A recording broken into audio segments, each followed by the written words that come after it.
মন্ত্রী আর রাজা কথোপকথন করতেছিল।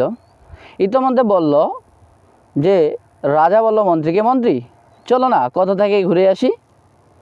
মন্ত্রী বলল, আমরা তো নদী, সাগর, সমুদ্র অসংখ্য কিছু দেখেছি, বনে ঘুরতে যাওয়া হয়নি, চলেন একদিন বনে ঘুরতে যাই। রাজা বলল, তাই হোক, চলো। রাজা বের হওয়ার মধ্যেই তার যে তরবারিটি ছিল সেটি সঙ্গে নিয়ে নিল এবং বনের মধ্যে ঢোকার সাথে সাথে যেই গাছের ডালপালাগুলো নিচে ছিল সেগুলো কেটে দিতে ধরলো। কাটতে কাটতে বনের মধ্যে ঢুকে পড়লো। এক সময় রাজার হাত কাটা গেল। মন্ত্রী বলল, রাজামশাই, আল্লাহ যা করে ভালোর জন্যই করে। রাজা তো মনে মনে রেগে গেল। রাজা মন্ত্রীকে নিয়ে হাঁটতে হাঁটতে এক সময় একটি কুয়ো দেখতে পেল। সেটি পানি শূন্য ছিল, পাতা দিয়ে ভরপুর। তো রাজা বলল, মন্ত্রী দেখেছো কত সুন্দর একটি কুয়ো।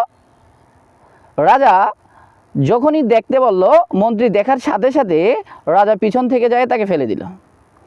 মন্ত্রীকে এবার বলল রাজা যে, মন্ত্রী দেখেছো আল্লাহ যা করে ভালোর জন্য করে, তুমি এবার এখানে থাকো, আমি সমস্ত বন ঘুরে আসি।